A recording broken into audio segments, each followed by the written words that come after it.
School of magic season 2 title शांत महान दीवार। ये चीजें इतनी मजबूत कैसे है? चांग आश्चर्यचकित था। अनडेड बिस्टो को घूर रहा था। अतीत में योद्धा लेवल के बेजियांग उजाड़ जानवरों के पास उनके समनर दल के खिलाफ कोई मौका नहीं था। क्या इसका मतलब यह नहीं था कि योक्ड में से प्रत्येक योद्धा लेवल के प्राणी से अधिक शक्तिशाली था? यदि ऐसा था तो वे नॉर्थ गार्ड किले की रक्षा कैसे कर सकते थे? वे आ रहे हैं, सहायक ने गंभीर भाव से कहा। उसे इस बात का बिल्कुल भी अंदाजा नहीं था कि उन्हें लड़ाई कैसे जारी रखनी है। उन्हें इस बात का बिल्कुल भी अंदाजा नहीं था कि उनके दुश्मन अपनी दुर्जय ताकत के अलावा और क्या करने में सक्षम है।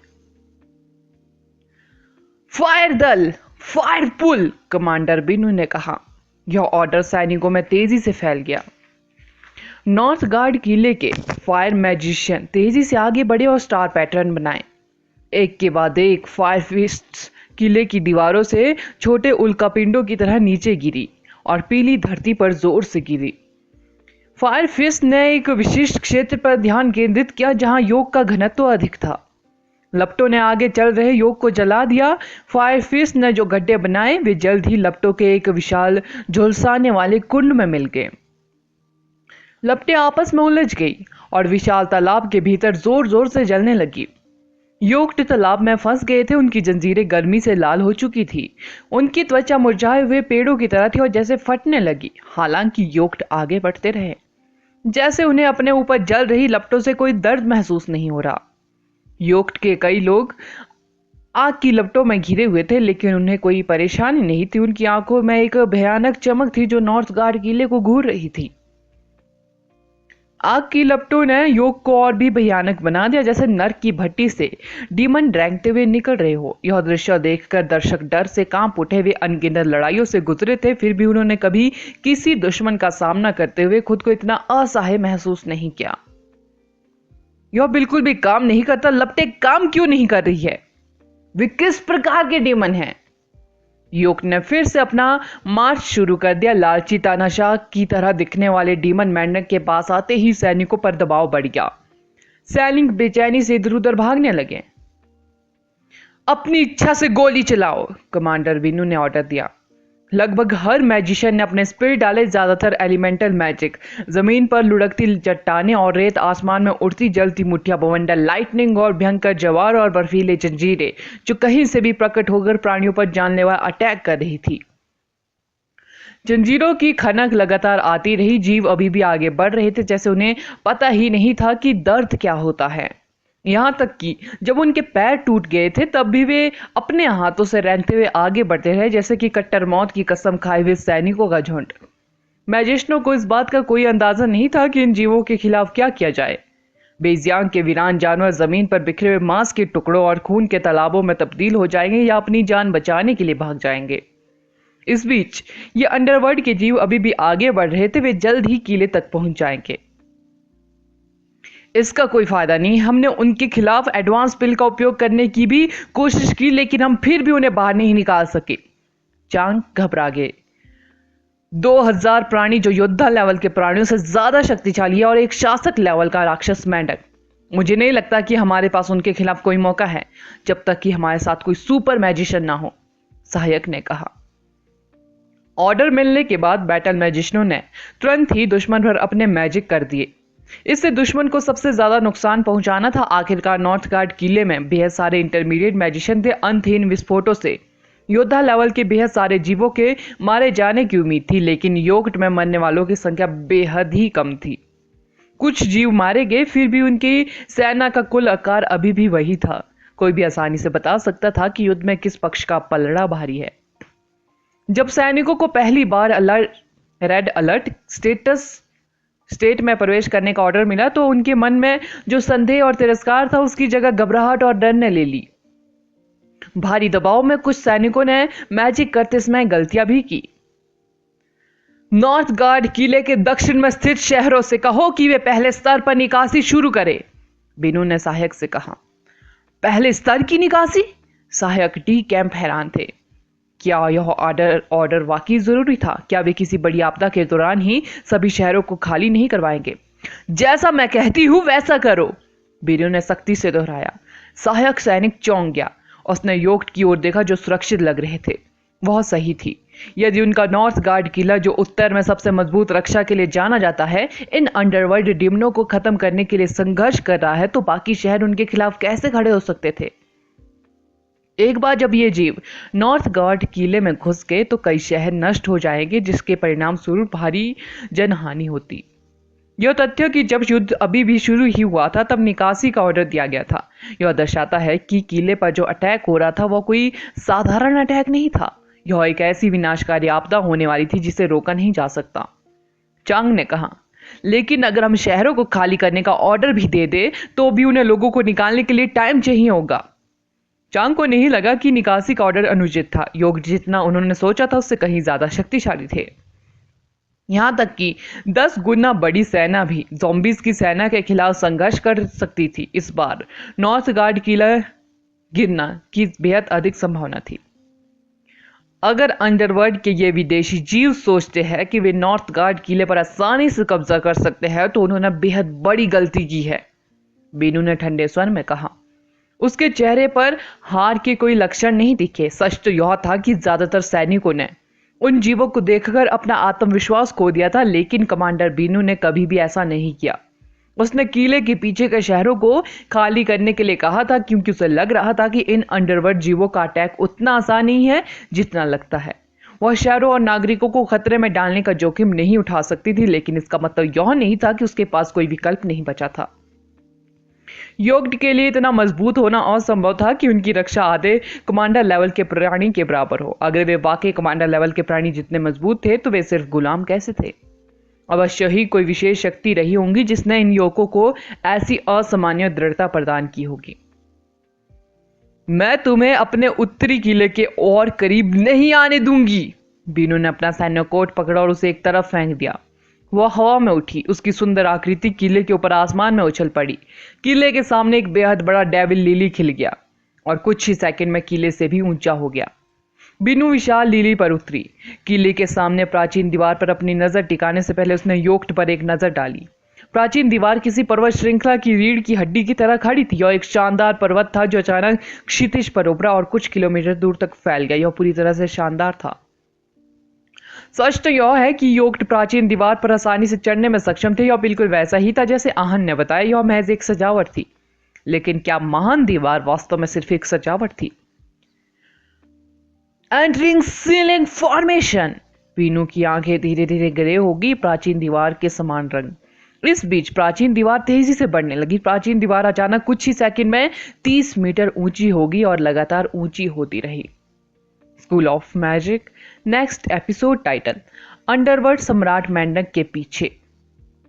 यह आहन अविश्वास में हाँफने लगा। उसे उम्मीद नहीं थी कि पीली भूमि पर पड़े प्राचीन खंडर वास्तव में इतने शानदार अर्थ मैजिक से बने थे।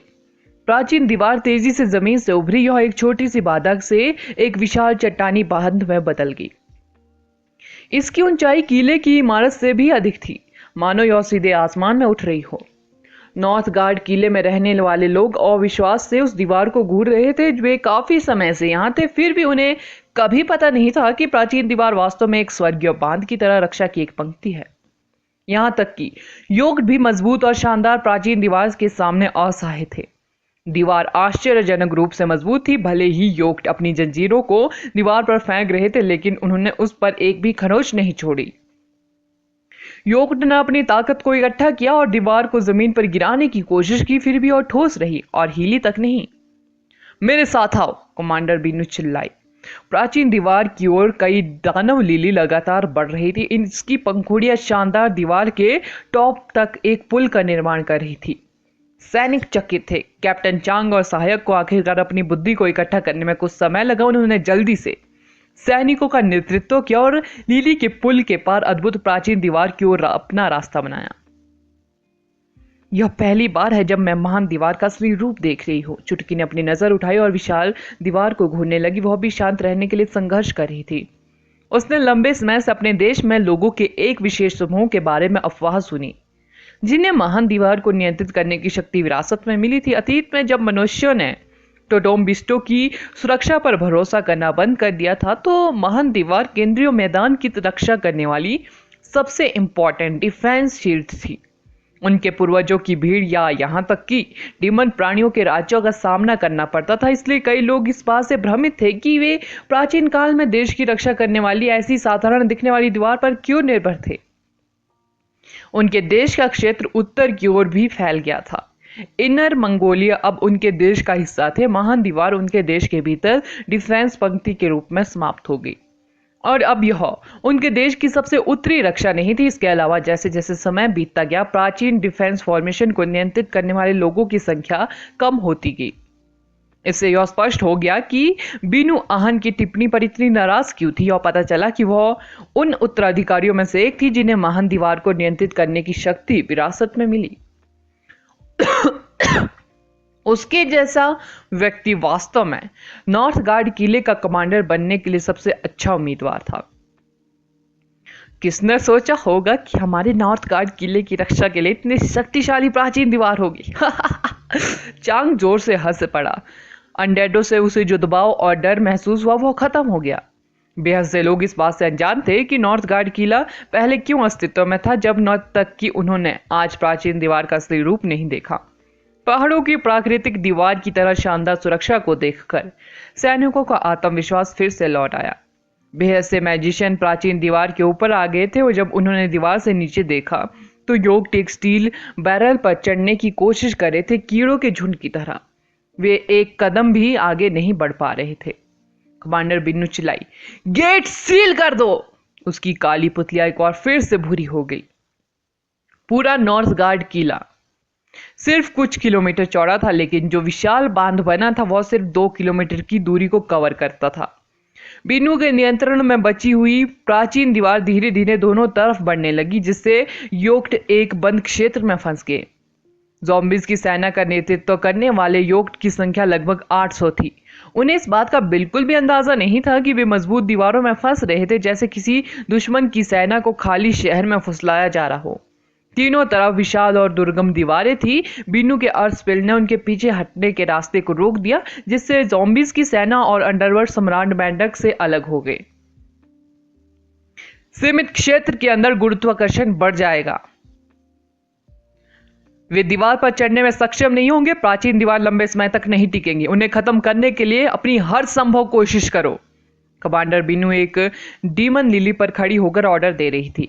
बिन्नू ने प्राचीन दीवार को कैसे नियंत्रित किया और दुश्मन को कैसे फंसाया, यहां देखने के बाद सैनिकों की अपने कमांडर के बारे में धारणा पूरी तरह बदल गई, और निश्चित रूप से उनके देश के इतिहास में सबसे शक्तिशाली अर्थ मैजिक था। और न केवल उन्होंने आज इसे देखा था, बल्कि वे प्राचीन दीवार पर दुश्मन से लड़ भी रहे थे।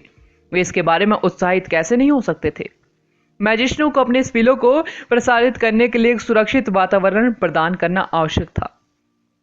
उन्हें शानदार प्राचीन दीवार पर खड़े होने के दौरान किसी भी खतरे के बारे में चिंता करने की जरूरत नहीं थी। उन्हें बस अपने स्पिलों से दुश्मन को नष्ट करना था और उन ज़ॉम्बीज को खत्म करना था जो उनके नॉर्थ गार्ड किले पर अटैक करने की हिम्मत करते थे। दीवारों के बीच फंसे योक्ट बेतहाशा उन पर टूट पड़े जैसे सिरहीन मक्खियां हो। उनके शरीर पर लगे शाप फीके पड़ गए, मानो उन्होंने अपने और अंडरवर्ल्ड सम्राट मैंडक के बीच का संबंध खो दिया हो। जब योक्ट पर एडवांस्ड फायर स्पिल बरसा तो भयंकर लपटों ने उनमें से कई को जलाकर मार डाला। जिस कैप्टन ने यह स्पिल डाला था वह उत्साह से चिल्लाया, उन पर अटैक करो जिनके शाप फीके पड़ने लगे हैं, उनकी रक्षा कमजोर है। दूसरे कैप्टनों ने तुरंत अपने सैनिकों को योक्ट पर ध्यान केंद्रित करने का ऑर्डर दिया जिनके शाप फीके पड़ गए थे। योक्ट की सुरक्षा पहले जितनी प्रभावशाली नहीं थी। हमलों की कुछ लहरों के बाद ज़ॉम्बीज आपस में जुड़ी लाइटनिंग, फायर और हवा में टुकड़े टुकड़े हो गए। क्या हो रहा है? सहायक सैनिक को तब आश्चर्य हुआ जब उसने योक्ट की रक्षा में गिरावट देखी। अब मैं समझ गया, उन कर्सों ने इन ज़ॉम्बीज की सुरक्षा बढ़ा दी होंगी। क्या आपने देखा कि चमकते कर्स अंडरवर्ल्ड सम्राट मैंडक के कर्सों से कितने मिलते जुलते हैं?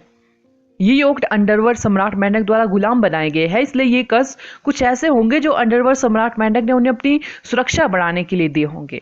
एक बार जब ये अंडरवर्ल्ड सम्राट मैंडक से अपना संबंध खो देते हैं तो वे बस साधारण ज़ॉम्बीज का एक समूह बन जाते हैं, आहन ने कहा। अंडरवर्ल्ड के कर्स बैक्सिया सील के समान थे। जो उसने लकड़ी के क्लैपर से प्राप्त किया था। बैक्सिया सील उसके डिफेंस पिलो को मजबूत करने में सक्षम था, जिससे उसे एक उत्कृष्ट बचाव प्राप्त हुआ। पहले योक्ट की सुरक्षा और मैजिक प्रतिरक्षा कमांडर लेवल के प्राणी की बराबर थी। सवाल यह था कि क्या ये निम्न लेवल के ज़ॉम्बीज वास्तव में इतने मजबूत थे? इसके पीछे कोई कारण अवश्य होगा। मुझे लगता है कि हम अंडरवर्ल्ड मेंढक को एक फॉर्मेशन के दिल के रूप में मान सकते हैं और योक्ट इसके जाली बिंदु है। यदि जाली बिंदु इसे बनाए रखने के लिए फॉर्मेशन के दिल से जुड़े नहीं है, तो योक्ट जो फॉर्मेशन के भीतर नहीं है वे कर्सों को के प्रभाव को खो देंगे। जब योक्ट दीवारों में फंस गए थे और उनकी चाल बड़ी हुई गुरुत्वाकर्षण द्वारा प्रतिबंधित की गई थी, तो वे अब सेना के बाकी हिस्सों के साथ फॉर्मेशन में रहने में सक्षम नहीं थे। मैं सोच रही थी कि वे इतनी धीमी स्पीड से क्यों आगे बढ़ रहे हैं, जबकि उनकी स्पीड विशेष रूप से धीमी नहीं थी। ऐसा लगता है कि इसलिए था क्योंकि वे फॉर्मेशन के अंदर रहने की कोशिश कर रहे थे। चुटकी ने कुछ सोचने के बाद सहमति व्यक्त की। अगर योक्ट इतने ताकतवर होते कि उन्हें सुपर स्पेल से भी डर नहीं लगता, तो ज़ॉम्बीज बेहद पहले ही मिस्र पर कब्जा कर लेते। चुटकी युद्ध शुरू होने के बाद से ही ज़ॉम्बीज पर नजर रख रही थी। सौभाग्य से कमांडर बीनू को प्राचीन दीवार को नियंत्रित करने की शक्ति विरासत में मिली थी, अन्यथा जब वे इतने व्यवस्थित तरीके से आगे बढ़ रहे होते तो ज़ॉम्बीज की कमजोरी को नोटिस करना मुश्किल होता। तो क्या इसका मतलब यह है कि अगर हम यही रणनीति दोहराते रहे तो हम उन्हें जल्दी से खत्म कर पाएंगे? क्या हमें निकासी ऑर्डर भी वापस ले लेना चाहिए? सहायक ने पूछा। कमांडर बीनू ने अपना सिर हिलाया और कहा, अंडरवर्ल्ड सम्राट मेंढक को देखो। सैनिक भ्रमित थे। अंडरवर्ल्ड मेंढक सम्राट वास्तव में कोई योगदान नहीं दे रहा था, वह सिर्फ योक्ट को दुश्मन पर अटैक करने का ऑर्डर दे रहा था। हालांकि अंडरवर्ल्ड मेंढक सम्राट बेहद धीमी स्पीड से आगे बढ़ रहा था। उसे अपने बेहद भारी शरीर को आगे खींचने के लिए योक्ट पर निर्भर रहना पड़ा। अगर योक्ट आगे बढ़ना बंद कर देते तो वह उसी स्थिति पर बना रहता। कुछ मायनों में अंडरवर्ल्ड सम्राट उनके लिए सबसे बड़ा खतरा नहीं था अगर वह घूमने के लिए योक्ट पर निर्भर था। मुझे नहीं लगता कि अंडरवर्ल्ड सम्राट मेंढक हमारे लिए कोई खतरा है। हो सकता है कि इसमें रूरल लेवल के प्राणी की मौजूदगी हो, लेकिन खतरा मुख्य रूप से क्रूर योक्ट से है। मुझे लगता है कि अंडरवर्ल्ड सम्राट मेंढक सिर्फ दिखावा है, एक सलाहकार ने कहा। चांग, दुश्मनों से भिड़ जाओ, उन्हें खत्म करने के लिए अपनी पूरी ताकत लगा दो। कमांडर बीनू ने चांग को कमान सौंपी। वह बाकी कमांडिंग अथॉरिटी की ओर मुड़ी और बोली, आपने अभी तक सब कुछ नहीं देखा है, मेरे पीछे आओ। बीनू ने बिना किसी मैजिक का इस्तेमाल किए अपना हाथ हिलाया। उनके पैरों के नीचे एक डीमन फूल खिल गया। कई बेले तेजी से ऊपर उठे और डीमन लिली को आसमान में उठा दिया। आहन, चुटकी, सहायक डे कैंप और सलाहकार आसमान में ऊपर उठ गए। प्राचीन दीवार की ऊंचाई लगभग 50 मीटर थी। अगर वे ऊपर उठते रहे तो वे जल्दी 100 मीटर की ऊंचाई तक पहुंच जाएंगे। हवा में पीली धूल छाई रही। हालांकि जैसे जैसे डीमन लिली ऊपर उठती गई, धूल धीरे धीरे साफ होती गई। शानदार दीवार धीरे धीरे उनके नीचे दूर तक फीकी पड़ गई। हालांकि इसकी रूपरेखा अभी भी छोटे ज़ॉम्बीज के लिए एक शानदार कॉन्ट्रास्ट के रूप में काम कर रही थी। विशालकाय अंडरवर्ल्ड सम्राट मेंढक भी बेहद छोटा था। समूह अंततः उसके पीछे की भूमि देख सकता था। क्या तुमने इसे अभी देखा? बीडू ने कहा। क्या यह एक चैन है? आहन ने आश्चर्य से कहा। अंडरवर्ल्ड सम्राट मेंढक के शरीर से एक जंजीर निकल रही थी और विशाल पीली भूमि के ऊपर लटक रही थी। पहाड़ियों से गुजर रही थी, धूल से घिरे एक लंबे खड्ड और विशाल मैदान को पार कर रही थी। यह उनकी दृष्टि की सीमा से परे दूर तक फैली हुई थी। उन्हें कोई अंदाजा नहीं था कि जंजीर का दूसरा सिरा किससे जुड़ा हुआ था। जब उन्होंने योक्ट को अंडरवर्ल्ड सम्राट मेंढक से जंजीर से बंधा हुआ देखा तो सभी पहले से ही डरे हुए थे। सलाहकारों और सहायकों को आश्चर्य हुआ कि अंडरवर्ल्ड सम्राट मेंढक का अंत नहीं था। अंडरवर्ल्ड सम्राट मेंढक भी कुछ खींच रहा था। जंजीर क्षितिज से परे चली गई थी। ऐसा लगा जैसे कोई बड़ी और अज्ञात चीज धीरे धीरे योक्ट और अंडरवर्ल्ड सम्राट मेंढक द्वारा खींची जा रही थी सांसारिक दुनिया में। आहन को ऐसा लगा जैसा उसका दिमाग फटने वाला है। आखिरकार अंडरवर्ल्ड सम्राट मेंढक के पीछे क्या चीज थी? एक शासक लेवल का प्राणी गुलाम की तरह कैसे जीवन जी सकता है? School of magic next episode title, बर्फ में ओले मिलाना। हम उन्हें आगे बढ़ने नहीं दे सकते। भगवान ही जाने कि अंडरवर्ल्ड सम्राट मेंढक और योक्ट किस तरह के शैतान को अंडरवर्ल्ड से बाहर निकालेंगे। मुझे डर है कि यह कुछ ऐसा है जिसका हम सामना नहीं कर पाएंगे, बीरू ने सख्ती से कहा। ऐसा कुछ जिसके खिलाफ हमारे पास कोई मौका नहीं होगा, सहायक दल ने बड़बड़ाया। इसी तरह बाकी सलाहकारों के चेहरे पर गंभीर भाव थे। प्राचीन दीवार ने आखिरकार उन्हें युद्ध में उम्मीद की एक झलक दी थी। उन्हें नहीं पता था कि अंडरवर्ल्ड सम्राट मेंढक के पीछे कुछ और भी डरावना था। यह आसानी से सबसे मजबूत दुश्मन था जिसका उन्होंने नॉर्थ गार्ड किले में तैनात रहने के दौरान कभी सामना किया था। हमें बैकअप की जरूरत है, सलाहकार ने तुरंत कहा। बीनू ने बीच में कहा, मैंने पहले ही बैकअप का अनुरोध किया है, लेकिन जब हम योक्ट से लड़ रहे थे तब हमें पूर्व से कुछ बुरी खबरें मिली। युद्ध से ठीक पहले खबर आई थी। बीनू किले की प्रभारी जनरल थी, केवल उसके पद के लोगों को ही खबर मिलती थी। कुछ बुरी खबर? क्या यह इन ज़ॉम्बीज से भी बदतर हो सकती है जिनका हम सामना कर रहे हैं? ये अंडरवर्ल्ड के जीव कितने भयानक है। आखिर वे मैजिक एसोसिएशन, जादुई कबीले और सरकार क्या कर रहे हैं? क्या वे वाकई यहां हमारे सैनिकों के खत्म होने का इंतजार कर रहे हैं ताकि वे हमारी बलिदानों के सम्मान में हमें वीरता का पिल्ला दे सके? सहायक डी कैंप ने आश्चर्य से कहा। अंडरवर्ल्ड प्राणियों का यह अटैक अभूतपूर्व था। क्या मैजिक एसोसिएशन को के लोगों को इसके पीछे की सच्चाई की जांच को प्राथमिकता नहीं देनी चाहिए? यदि ऐसा कुछ उनकी प्राथमिकता नहीं थी तो वे उस समय वास्तव में किस काम में बिजी थे? बीनू ने गंभीरता से कहा, मुझे नहीं पता कि वास्तव में क्या हुआ, लेकिन उन्होंने मुझे कोई जानकारी नहीं भेजी। यह हमारे सैनिकों को तैनात करने का ऑर्डर था। क्या? सलाहकार ने एक साथ पूछा। हमारे सैनिक तैनात करें? उन्हें अपनी सेनाएं पूर्व की ओर भेजने को कहा गया। क्या वे अब गंभीर थे? वे अंडरवर्ल्ड के अज्ञात प्राणियों के खिलाफ थे। उन्हें तत्काल बैकअप की सख्त जरूरत थी, लेकिन न केवल उनके सीनियर अधिकारियों ने बैकअप भेजने के लिए अनिच्छुक थे, बल्कि वे उन्हें अपनी सेना को कहीं और तैनात करने का ऑर्डर दे रहे थे। क्या वे गंभीरता से उन्हें खत्म करने की कोशिश कर रहे थे? क्या वे हमसे 1 दर्जन शहरों और हमारे पीछे के सैकड़ों कस्बों को छोड़ने के लिए कह रहे हैं? क्या वे पागल हो चुके हैं? सहायक ने चिल्लाकर कहा। वह मुश्किल से अपने गुस्से पर काबू पा सका। राक्षस लिली वापस दीवारों पर उतर आई। उनके आसपास मैजिक की मौजूदगी बनी रही। सहायक और सलाहकारों के भावों को शब्दों में बयान नहीं किया जा सकता। जब वे पहले से ही मुश्किल में थे तो हालात और खराब होने की बात करना। बेहद देर तक कोई भी नहीं बोला। एकमात्र राहत कैप्टन चांग के शानदार प्रदर्शन से मिली। उनके नेतृत्व में बैटल मैजिस्टों ने दीवारों में फंसे योक्ट को खत्म कर दिया था। उन्होंने समनर ट्रोप का भी नेतृत्व किया और युद्ध की शुरुआत में अपमानजनक हार के बाद उनके खोए मनोबल को वापस पाया। चांग एक कठोर व्यक्ति की तरह लग सकता है, लेकिन जब लड़ाई की बात आती है तो वह बेहद सावधान रहता है। उसने अपने आदमियों को दीवारों के बाहर योक्ट का पीछा करने के लिए नहीं भेजा। उसने अब तक योक्ट के कुछ खास पैटर्न को नोटिस कर लिया था। यहां तक कि एडवांस पिल को भी योक्ट को मारने में मुश्किल होती थी, जिनकी सुरक्षा चमकदार कर्सों द्वारा बढ़ाई गई थी। वह युद्ध की स्पीड को तेज करने का जोखिम नहीं उठा सकता था। प्राचीन दीवार अभी भी आसपास थी। जब उन्होंने युद्ध में अपनी जमीन वापस हासिल कर ली थी तो जल्दबाजी करना नासमझी थी। दुश्मन पर अपनी नजर रखना और उसके अनुसार काम करना सबसे इंपॉर्टेंट था। चांग, बेहद बढ़िया, सलाहकार ने बधाई दी। हाँ, ये चीजें केवल डरावनी लगती है और कुछ भ्रामक चालों का दुरुपयोग कर रही हैं। अगर हमें उनकी कमजोरी का पता होता तो हम निश्चित रूप से उन सभी को कुचल देते और उन्हें वापस अंडरवर्ल्ड में जाने के लिए मजबूर कर देते। हम उन्हें सिखाएंगे कि हमारे देश की पवित्र भूमि कितनी अप्रतिरोध्य है। चांग ने उत्तर दिया।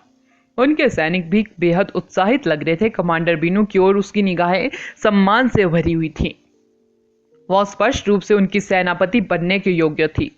मजबूत दीवारों ने अंडरवर्ल्ड के प्राणियों को सिखाया था कि कैसे मरे रहना है। दीवारों ने उन्हें अपनी नाराजगी और कुंठाओं को बाहर निकालने का भी मौका दिया था। अब वे पहले की तरह असहाय महसूस नहीं कर रहे थे।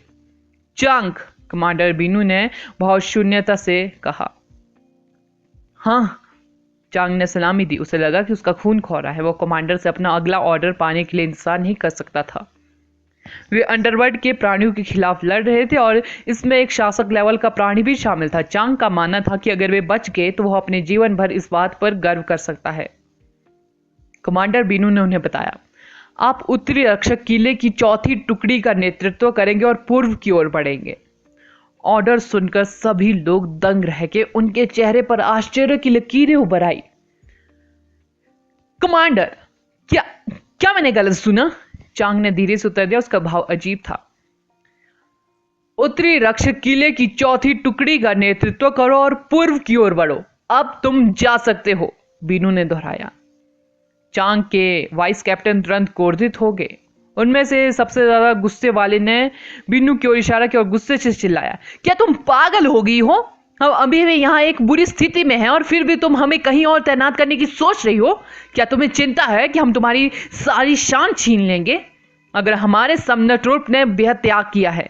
हमारे कुछ लोग योक्ट को रोकने के लिए दीवारों के नीचे भी गए जो अंडरवर्ल्ड सम्राट मेंढक की ओर पीछे हटने की कोशिश कर रहे थे। हम अभी भी नहीं जानते कि वे जीवित है या नहीं। आखिर हमारी चौथी टुकड़ी ने ऐसा क्या किया जिससे तुम भड़क गई? तुम हमारी गरिमा को इस तरह क्यों रौंद रही हो? चांग चुप रहा। उसने बीनू की तरफ देखा जो भाव शून्य थी, जबकि उनके वाइस कैप्टन शिकायत करते रहे। उसका फैसला सुनकर सैनिक अपना दिमाग खोने की कगार पर थे। योक्ट से आखिरकार उनका मनोबल वापस आ गया था, लेकिन अब उन्हें कहीं और तैनात किया जा रहा था। क्या उसे एहसास नहीं था कि वे अभी भी युद्ध के बीच में थे?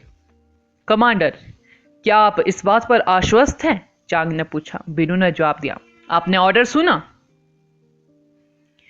ठीक है, मैं आपके ऑर्डर का पालन करूंगा। मेरा गृहनगर यूलिन शहर नॉर्थ गार्ड किले के पीछे है। शहर को खाली करने के लिए कहा गया था, लेकिन उन्हें शहर को पूरी तरह से खाली करने के लिए अभी भी 3 दिन चाहिए।